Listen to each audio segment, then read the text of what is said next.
Ahojte. Včera podvečer som bol na jednom školení a tam padla otázka, ako otvorím obrázok z ChatGPT do Wordu, alebo akým spôsobom ho naimportujem, lebo že štandardne to nejde. Tak poďme si to ukázať, prečo to nejde a ako to urobíme. Ako dobre viete, keď si dáte chatgpt.com, tak následne viete urobiť príkaz alebo prompt a povedať mu vytvor obrázok alebo create an image a zadáte mu napríklad, že chcete slnečné počasie, trávu a leto napríklad. Hej, a systém vám vygeneruje tento typ obrázka. Ako náhle potvrdíte, že chcete stiahnuť obrázok, tak systém urobí to, že vám daný obrázok stiahne a potom priamo z prehliadača viete otvoriť daný adresár.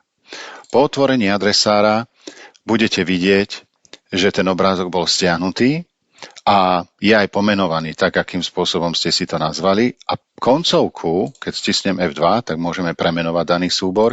Vidíme, že koncovka je web.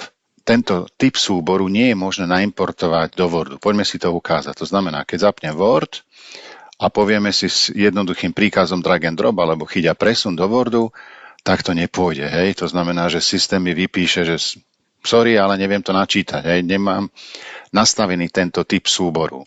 Takže jednoducho potvrdíme párkrát daný Word a poďme si to rýchlo opraviť. Najrýchlejší spôsob je, vo Windowse máte vždycky nainštalovaný Paint.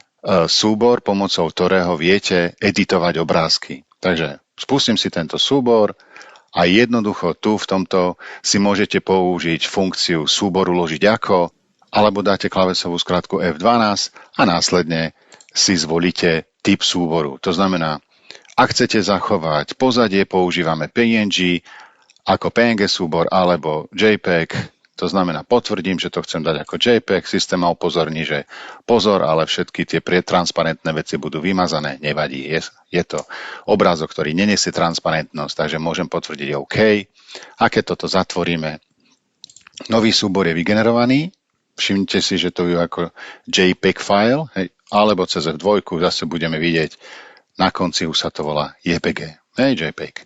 A teraz jednoducho drag and drop, potiahnite a máte obrázok z ChatGPT priamo vo Worde a následne už viete robiť všetky úpravy, ktoré vám Word umožňuje a viete si nastaviť to, čo potrebujete.